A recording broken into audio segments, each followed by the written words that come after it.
The only way to lose the real estate game over time, if you're a good operator and you're going to manage your tenants and you're going to raise revenue and you're going to do the things you need to do over time, the only way to lose the game is to become a forced seller at the wrong time. Another 75 basis points by the Fed today. I'm recording this on Wednesday, probably release it on Thursday. Interesting stuff. I mean, we're being as cautious as ever underwriting, and sellers are starting to come to us. But man, are we working hard for deals and honestly not finding them as fast as we would hope. So there's that. But I'm optimistic. Now, I'm just going to give you a couple thoughts this episode, a couple different ones. I've been thinking a lot lately about how to raise good kids. As you make a lot of money, as you get wealthy, which is my goal if everything goes well, the question of how to raise good kids really weighs on you. I have 3 kids now, a 5-year-old or turning 5 in a couple weeks, one who just turned 3, and a 3-month-old baby girl. And a good amount of my energy and time now is spent on them.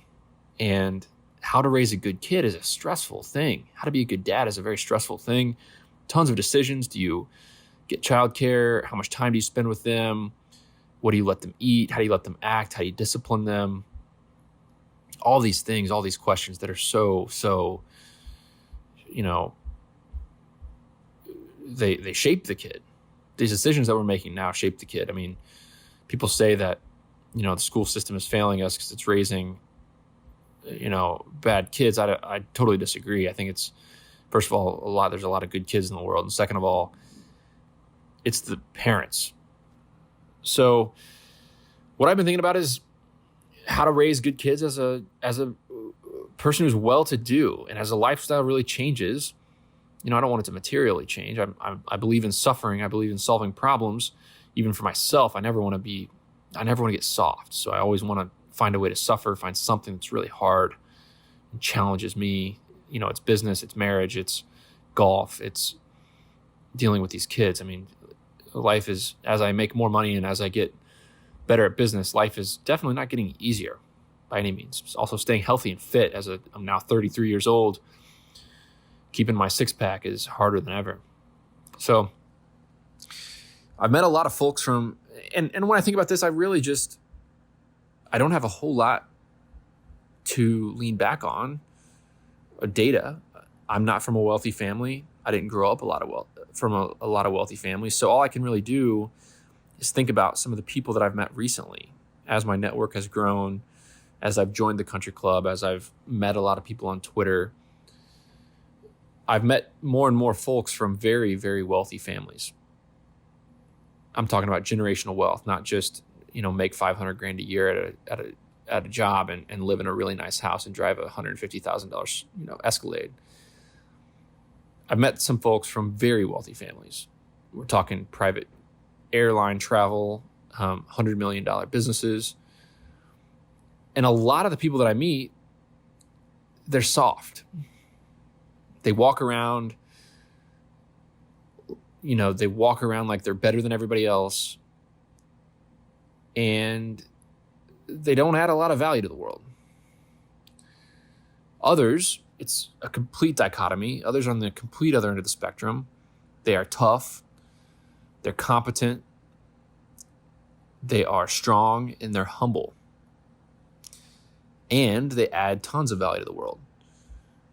So what the hell is the difference? What's the key? What's the key to raising? It can't be genetic. What's the key to raising strong, good kids when money is no longer an issue and your lifestyle does change and you move into the 8,000 square foot house and you stay at the nicest hotels and you eat at the nice restaurants and you drive the nice vehicles and you go to the private school and you're at the country club and you have a cleaner come to the house? I mean, the list goes on, right, of how wealthy people, elect to spend money to make their, to live their lives. So my biggest fear, personally, one of my biggest fears in this world today is raising soft kids. Soft kids that look down on other people and don't know how to suffer the normal pains of life with grace. Life is painful. Life is hard for everybody. Life is hard for the rich people. Life is hard for the poor people. It's all relative. Pain is relative. Suffering is relative. And it's never easy. So the people who suffer and act like crybabies and don't know how to handle the pain and stress and hardship of life, I think those are the worst kind of people. The kind of people that chew out the server or the wait staff at the restaurant. The kind of people that if their customer service is not perfect, or a contractor makes a mistake, or somebody, God forbid, their golf cart battery runs out on the course, they're going to throw a big giant hissy fit just because they think that everything better be freaking perfect because they are God walking on this earth. That's my biggest pain, is that my biggest fear is that I raise kids like that who don't know how to deal with pain. And one friend of mine who I've gotten close to over the last couple of years comes from a super wealthy family, ultra high net worth. And he's a badass. He's super humble. He's finding his way. He's competent. He's adding value. He's working his butt off at his job. And he says to me, his dad used to say, "We are not rich. I am rich." His dad would say, "We are not rich. I am rich." He has known from the beginning that he has had to find his own way. No dad's Amex, no access to the private jet. Despite that, I already know that he'll be very wealthy on his own. Some of the thoughts that I formulated, I think it starts really young. I think the soft people, the people who don't know how to deal with pain, the people who aren't adding value to the world, the people who are just living off their family's, accomplishments, they've always been protected from pain their entire lives.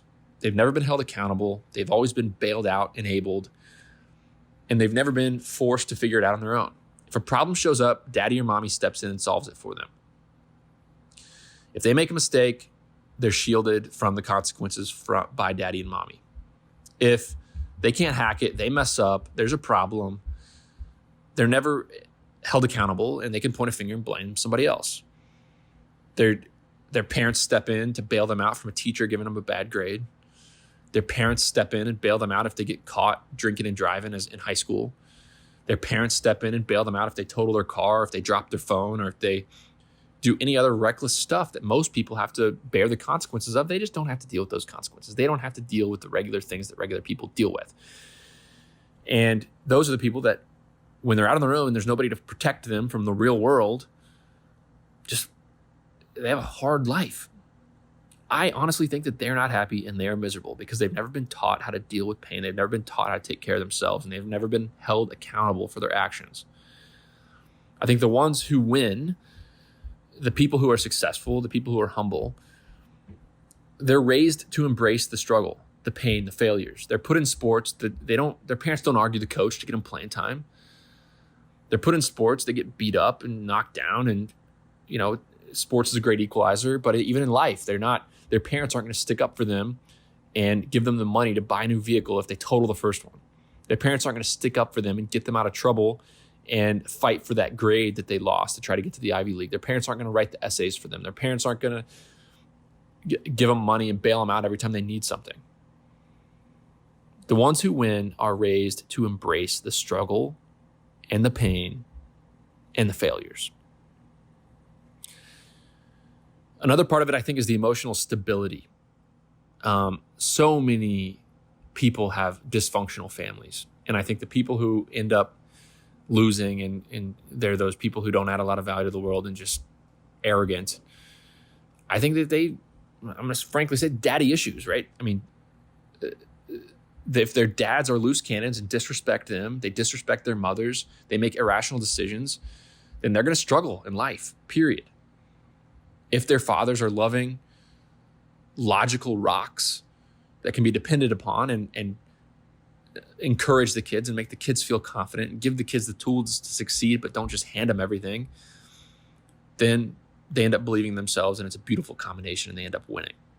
I think it's such a stressful job being a dad for that reason. I mean, I am the one leading the family. I'm the one that these kids are going to look up to. I mean, their mothers play a huge part of it as well, and luckily, my wife is full of confidence and logic and strength. I just hope that I can be as well. Because when I look back at my dad, he was a rock. He could be depended upon. My dad came from a very checkered past where statistically he should not have been that solid of a dad for me based on what he grew up with.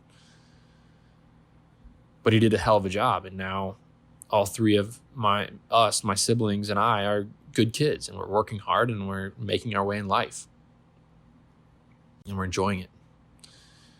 So for me, it's pretty stressful being a dad when there's so many decisions. There's no guidebooks. There's no way to make sure of it. But I guess my decision has been, I'm going to be loving, I'm going to be caring, I'm going to, show affection towards my kids and towards their mother. But I'm also going to be stern and a disciplinarian, and I'm not going to bail them out. I enjoy seeing my kids struggle on a daily basis. I enjoy seeing if they don't know how to do something, or if they just can't get what they want and they want it and they just want to throw a fit to get it. I enjoy not giving it to them. I enjoy watching them throw that fit because I know it's going to make them stronger. And I know it's going to give them a taste of real life. When if you want something and you feel entitled to something and you think just because you're an American or just because you grew up in a certain area of town or just because your parents did certain things that you're entitled to a starting spot on the basketball team, you're entitled to a good job, you're entitled to good grades, you're entitled to a great spouse, you're entitled to everything. I mean, the entitlement runs all the way through bloodlines. That's not going to be the Hubers. At least, I hope not. I know it'll get harder when my kids get older, and I do have to watch them fail in big ways and make big mistakes. So I'm going to try to educate them and talk to them and teach them about what mistakes can and should be avoided, but I can't protect them. I can't helicopter them from everything. I have to let them go out in the world. I can't stop them from putting themselves in potentially harmful, potentially dangerous situations. I got to give them the tools to make decisions and hope they make the right decisions. And when they make the wrong decisions, make them deal with it. They got to deal with it. They got to live with it. It's their decisions. They're going to, be held accountable for their actions. So been thinking about that a lot lately. If you have thoughts on this, I'd love to hear from you. You can post on Twitter, send me a DM or whatever. That's one thought. A couple more things, more real estate related. There's people online who say they make a really, being cash poor. So I'm totally switching gears now, away from the parenting advice, which you probably didn't sign up for, nor do you care about anyway. Onto real estate. Now, there's a lot of people online and a lot of advice around there that says being cash poor is just part of being a real estate investor. If you don't have any cash in the bank, you don't have much cash because you invested it all in real estate, that's a good thing. And let me tell you that it's terrible. That's terrible advice. That's how when you don't have cash and you need cash, that's how you go bankrupt. That's how a surprise expense or an interest rate pop or a loan maturity or a damage to your building, that's how any of these things can really, really hurt you and how you can go bankrupt if you're forced to sell at the wrong time. The only way to lose the real estate game over time, if you're a good operator and you're going to manage your tenants and you're going to raise revenue and you're going to do the things you need to do over time, the only way to lose the game is to become a forced seller at the wrong time when the market's not there and you can't get the value for your property that it is, that you've built, that you have. The only way to lose the real estate game in the long run is to run out of cash at the wrong time. And if you become a forced seller at that wrong time, you lose everything. And it happened to a ton of real estate investors in 2008. I'm sure it'll happen again. I'm doing everything I can to make sure it doesn't happen to me. So I'm keeping cash in reserves. How much cash? It's all relative. For me, it's a couple $1 million because that can carry my company for a really long time. And also, honestly, it's just using less debt, levering up less. There's a lot of things you can do to be responsible, but keeping some cash on hand personally for you and your business, my God. I'm looking at people's deals that they're sending out to investors and they're not even raising any money for capital reserves. They're buying a $3 to $5 million self-storage facility and they're putting $40,000 in a capital reserve account. Or none, or $0 in a capital reserve account. What if there's a problem? What if a windstorm blows off the roof and what are you going to do? Go right out to the investors to ask them for money again right then? A $50,000 expense? That is a terrible look. We raise on a $3 million deal, we'll put $100,000, $150,000 in just a capital reserve account. We'll raise money for operational capital, working capital, money to run the business, but we'll also just put money in the account for a rainy day. Highly recommend that you do that as well. Now, the last thing that I'm thinking about here before I let you go, running on, this is going to be a long episode. This goes right into what I just said. I'm going to contradict myself right now. The more successful and wealthy a person gets, and sometimes the older a person gets, the less risk they're willing to take. I am Exhibit A. Me personally, I'm Exhibit A. As I get momentum, as I build my business, as I get a net worth, as I get cash in my checking account, I'm willing to take less risk. Of course, because I got something to lose. At the beginning, when I was 25 and we had 500 grand and no idea what the hell we were doing, of course I had something to lose, but I didn't have any real assets. Now I got 53 self-storage facilities. Back then I was willing and able to take risks. Now I'm feeling much, much less risk, tolerance. And people, as they also get more successful and more wealthy, they forget the amount of risk that they took at the beginning to get rich, to get successful. Also, as we get wealthier and more successful, we understate constantly the amount of risk that we took. We tell everybody we took less risk than we actually took to get to where we are. And we advise everybody else, even if those other people are not rich, to avoid the risk at all costs. So here I am on my podcast right now, 2 minutes ago, telling you to avoid risk, keep cash on hand, even if you don't have any cash. So I was basically telling the people who didn't have any cash to sit out of real estate.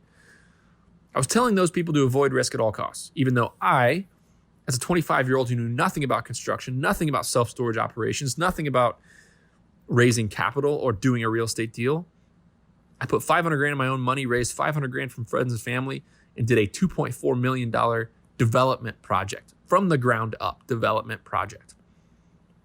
If somebody came to that and hired me for consulting right now and came with that project and that scenario to me, I would say, what the hell are you doing?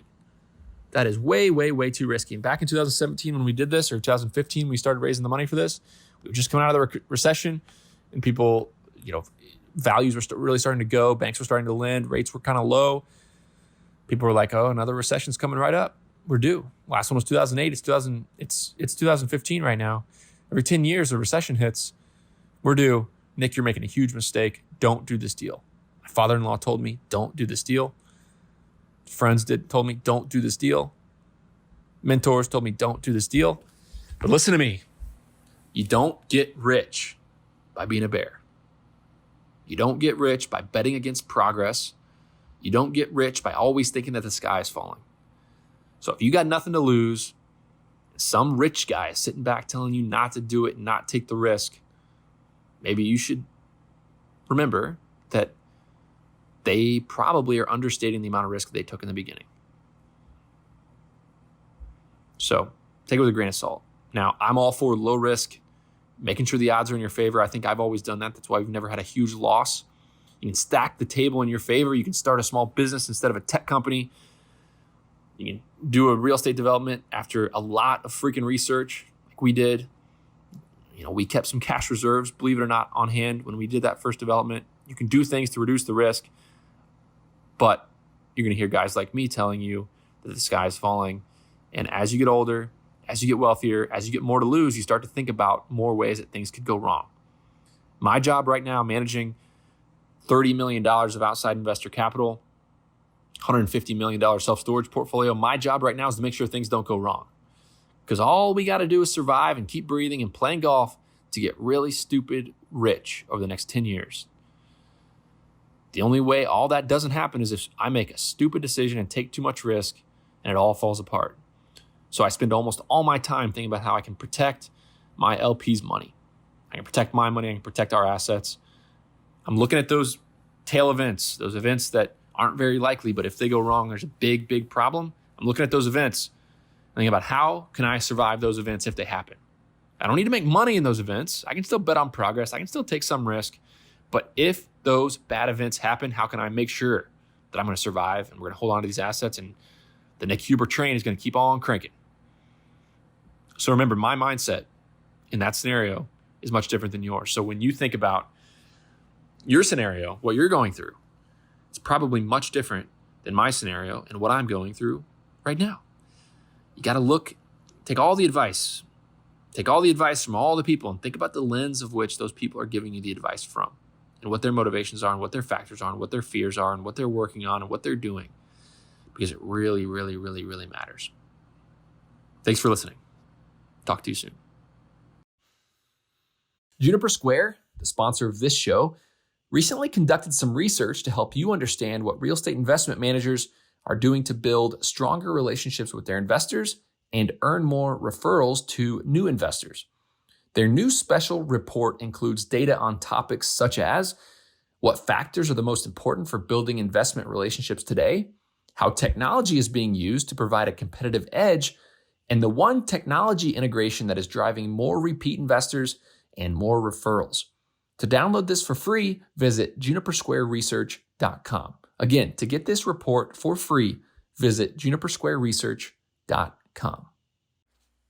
I just wanted to let you know that we have a paid real estate community with over 500 members. Not many people know about this. It's on Facebook. It's an inside look into my business and many other business. It's skewed towards self-storage, but there's also a lot of other commercial real estate investors in the group.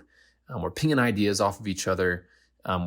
It's just where I share a lot more intimate details about my business than what I share on Twitter or on this podcast. So if you're interested in this and you want to meet other people, there's been people invest in each other's deals on there. There's been people share deals that other people bought. It's a place where a lot of cool stuff is happening. If you're interested in this, visit sweatystartup.com/REC, as in real estate community. sweatystartup.com/REC. There's a free trial as well. You can check it out for a week for $1.